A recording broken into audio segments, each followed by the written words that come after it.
ایک صاحب نے مجھ سے سوال کیا نیو یارک میں کہ وہ قرآن کو مانتے ہیں، محمد کو بھی مانتے ہیں صلی اللہ علیہ وسلم کو، پھر مسلمان کیوں نہیں ہے؟ یہ سوال تھا ان کا۔ قادیانی قرآن کو بھی مانتے ہیں، حضرت محمد کو بھی مانتے ہیں، مسلمان کسے کہتے ہیں؟ جو قرآن کو مانے اور حضرت محمد کو مانے صلی اللہ علیہ وسلم کو، پھر مسلمان کیوں نہیں ہے؟ یہ یہودی تھا سوال کرنے والا۔ میں نے کہا میرے بھائی تم کون ہو؟ یہودی۔ کیوں؟ موسیٰ علیہ السلام کو مانتے ہو، تورات کو مانتے ہو۔ عیسائی موسیٰ کو مانتے ہیں یا نہیں مانتے؟ کہتا مانتے ہیں۔ تورات کو مانتے ہیں یا نہیں مانتے؟ مانتے ہیں۔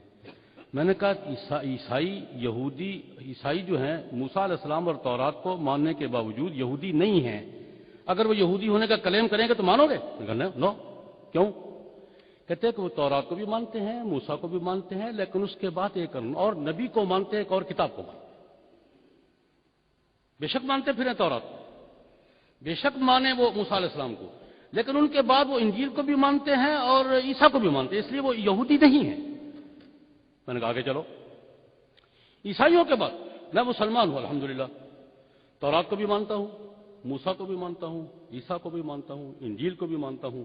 اگر خدا نہ کرے میں مثال کے طور پر کروں، میں کلیم کروں کہ میں یہودی ہوں، مانو گے؟ کہ نہیں، اس لیے کہ تم عیسیٰ اور انجیل کے بعد ایک اور نبی کو مانتے ہو، محمد کو مانتے ہو، قرآن کو مانتے ہو علیہ الصلوات والتسلیمات۔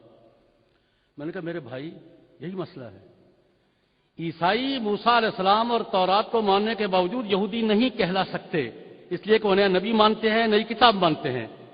مسلمان موسیٰ علیہ السلام اور تورات اور عیسیٰ علیہ السلام اور انجیل کو ماننے کے باوجود نہ یہودی کہلا سکتے ہیں نہ عیسائی کہلا سکتے ہیں۔ کیوں؟ ان کے بعد وہ حضرت محمد کو مانتے ہیں اور قرآن کو مانتے ہیں۔ میں نے کہا میں یہ چیلنج نہیں کرتا، مانتے ہوں گے قادیانی قرآن کو مانتے ہوں گے، حضرت محمد کو بھی مانتے ہوں گے، میں چیلنج نہیں کرتا، اس بات میں نہیں پڑتا میں۔ لیکن جس اصول پر پہلا تسلسل چل رہا ہے وہ حضرت محمد صلی اللہ علیہ وسلم کے بعد اور قرآن کے بعد مرزا غلام احمد کو نبی مان کر اور اس کی کتاب تذکرہ کو وہی مان کر وہ مسلمانوں میں شامل نہیں۔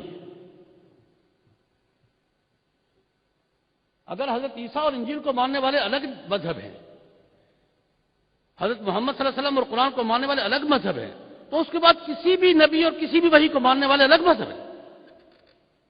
تو نے کہا ٹھیک ہے یہ بات تو سمجھ میں آئے گا، کہتا ہے میری بات سمجھ میں آ گئی ہے۔ اچھا ان کے حقوق کیوں تم پامال کرتے ہو، حقوق کیوں نہیں مانتے؟ میں نے کہا کون سے حقوق؟ ان کا کلیم یہ، ان کا دعویٰ یہ ہے کہ ہمارا ٹائٹل اسلام کا رہے گا۔ میں نے کہا میں تم سے پوچھتا ہوں، ایک فرم ہے، کمپنی ہے، 100 سال سے ایک ٹریڈ مارک پر، ایک نام پر کام کر رہی ہے، اس کا ایک نام ہے، اس کی ایک ساکھ ہے، اس کا ٹریڈ مارک ہے، لوگو ہے اس کا۔ اس میں سے 2-4 آدمی الگ ہو کر ایک نئی کمپنی بنا لیتے ہیں، کیا ان کا بنا لیں؟ ایک 100 سال سے چلی آنے والی کمپنی کے 4 آدمی الگ ہوتے ہیں، ایک الگ کمپنی بنا لیتے ہیں۔ یہ نئی کمپنی پرانی کمپنی کا نام استعمال کرنے کا حق رکھتی ہے، لوگو استعمال کرنے کا حق رکھتی ہے، ٹریڈ مارک استعمال کرنے کا حق رکھتی ہے۔ اور اگر کمپنی نئی ہے، نام پرانی کا استعمال کریے، قانون اس کو کیا کہتا ہے؟ دنیا کے کسی ملک کا قانون کسی فرم سے الگ ہو کر نئی فرم بننے والی کو پرانی فرم کا نام استعمال کرنے کا حق دیتا ہے، اس کا ٹریڈ مارک استعمال کرنے کا حق دیتا ہے، اس کا لوگو استعمال کرنے کا حق دیتا ہے۔ جب دنیا کی کسی قانون میں اس کی گنجائش نہیں ہے تو یہاں یہ فراڈ کیوں روا رکھا جا رہا ہے؟ میں نے کہا بات یہ نہیں ہے کہ ہم ان کے حقوق نہیں مانتے۔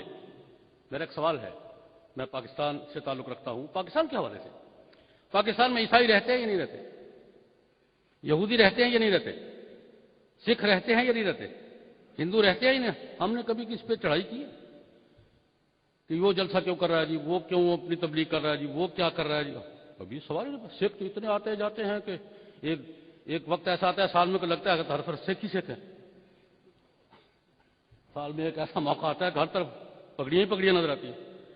کبھی کسی عالم دین نے سوال اٹھایا ہو؟